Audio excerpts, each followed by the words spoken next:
বন্যা পরিস্থিতি নিয়ে আরো জানাতে ফেনী ও নোয়াখালী থেকে যুক্ত হচ্ছেন সহকর্মীরা। শুরুতে যাচ্ছি ফেনীতে তোফায়েল আহমেদ নিলয়ের কাছে। নিলয়, কি কি দুর্ভোগ পোহাতে হচ্ছে বন্যা দুর্গতদের, জানাবেন।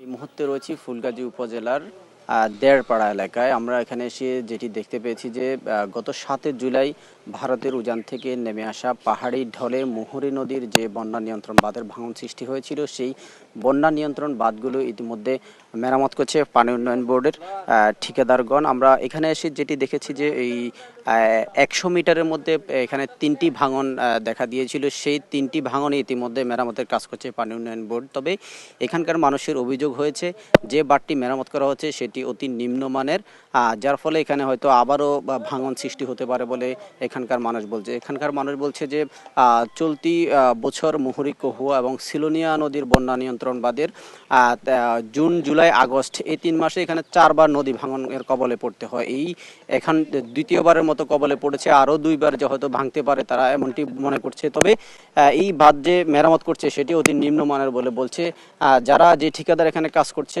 সাগর এন্টারপ্রাইজ। আমরা সেই সাগর এন্টারপ্রাইজের স্বত্বাধিকারের কাছ থেকে জানতে চাইবো যে এখানকার মানুষ অভিযোগ করছে যে বাঁধটি নিম্নমানের হচ্ছে, এর কারণ কি?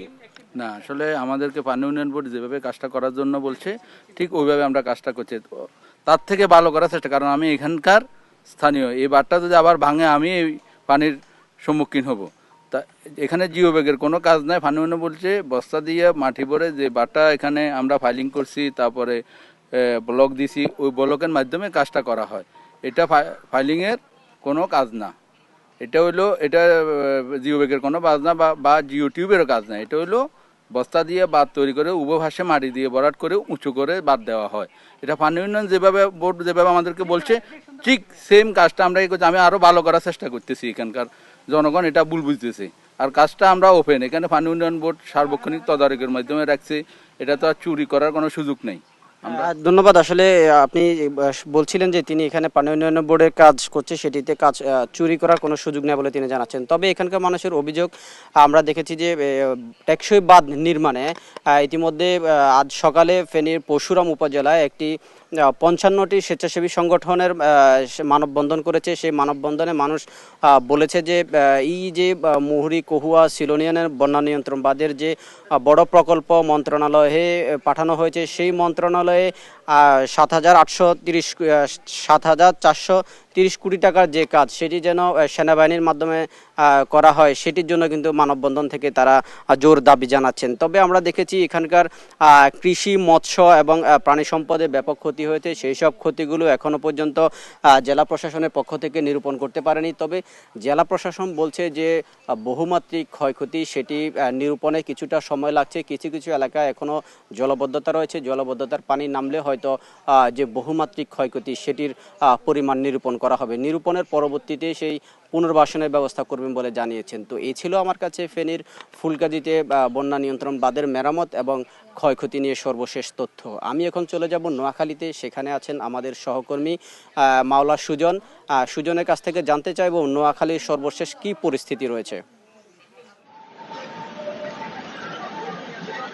নিলয়, আপনাকে ধন্যবাদ। আপনি ফেনীর যে বন্যা হয়েছিল সাম্প্রতিক সেটির ক্ষয়ক্ষতির কথা বলছিলেন। তা আমি যদি জানাতে চাই যে নোয়াখালীর কথা, যে নোয়াখালীতে যে অতিবৃষ্টির কারণে কিন্তু ভীষণ জলাবদ্ধতার সৃষ্টি হয়েছিল। তো জেলা প্রশাসনের তথ্য মতে নোয়াখালী জেলার 9টি উপজেলার মধ্যে 5টি উপজেলার 57টি ইউনিয়নে ভীষণ জলাবদ্ধতার সৃষ্টি হয়েছিল অতি বর্ষণের ফলে। তো এই 57টি ইউনিয়নে কিন্তু এখনো প্রায় 34,000-এরও বেশি পরিবার পানি বন্দী অবস্থায় রয়েছে। প্রায় লক্ষাধিক মানুষ যে জলমগ্ন হয়ে রয়েছে, তারা যে নিত্য দিনের যে কাজকর্ম তারা সেটিতে ঘর থেকে বের হতে তাদের বিভিন্ন দুর্ভোগ পোহাতে হচ্ছে। একই সাথে যে কৃষি যে অধিদপ্তর রয়েছে নোয়াখালী, সেটির তথ্যমতে আমরা যে ক্ষয়ক্ষতির চিত্র পেয়েছি বা যে ক্ষয়ক্ষতির তথ্য পেয়েছি সেটি হচ্ছে যে শস্য ভাণ্ডার খ্যাত নোয়াখালী সুবর্ণচর উপজেলায় সহ যে নোয়াখালীতে মোট 5,911 হেক্টর জমি যে ফসল ক্ষতির সম্মুখীন হয়েছে জলাবদ্ধতায়। তো এর মধ্যে যে আমনের যে বীজতলা রয়েছে এবং আউশের যে বীজতলা রয়েছে, আসলে ফলে এই দুটি কিন্তু যে সম্পূর্ণরূপে জলাবদ্ধতা পানি তলিয়ে গেছে। তো এই দুটি আমন এবং আউশের বীজতলা মিলিয়ে প্রায় যে 3600 হেক্টরের বেশি জমি যে এখনো কিন্তু জলাবদ্ধতার কবলে রয়েছে, পানিতে তলিয়ে রয়েছে। তো এতে কিন্তু কৃষকরা কিন্তু কিছু ক্ষতির সম্মুখীন হতে পারে ধারণা করা হচ্ছে।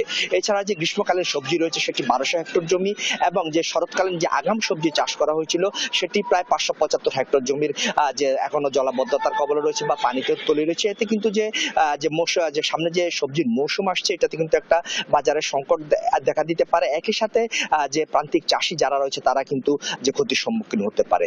আর যদি জলাবদ্ধতার আরেকটু ক্ষতির চিত্র বলতে চাই সেটি হচ্ছে যে গ্রামীণ যে সড়কগুলো রয়েছে সেই সড়কগুলো কিন্তু এখনো অধিকাংশ সড়কে পানির নিচে থাকায় কিন্তু সড়কগুলোর যে দিন দিন তা ক্ষতির মুখে পড়ছে, এবং একই সাথে সড়কের বিভিন্ন জেলার উপজেলার বিভিন্ন সড়কে কিন্তু যে বড় বড় গর্ত হয়ে যে সৃষ্টি হয়েছে সেটি আসলে যে সেখানে যানবাহন চলাচল করতে খুব সমস্যা হচ্ছে। একই সাথে যে জনদুর্ভোগ সেটি কিন্তু চরমে পৌঁছেছে বলে জানা গেছে। জেলা ত্রাণ ও পুনর্বাসন কার্যালয় সূত্রে যেটি জানতে পেরেছি এখনো প্রায় 27টি আশ্রয় কেন্দ্রে প্রায় 1000-এর বেশি মানুষ আশ্রয় কেন্দ্রে রয়েছে। এইসব আশ্রয় কেন্দ্রের মানুষের মাঝে জেলা প্রশাসনের পক্ষ থেকে শুকনো খাবার যে এবং নগদ টাকা এবং চাল বিতরণ করা হয়েছে। তবে একটি যে তথ্য রয়েছে যে বিশুদ্ধ পানির খাবার সংকট রয়েছে তাদের এখানে।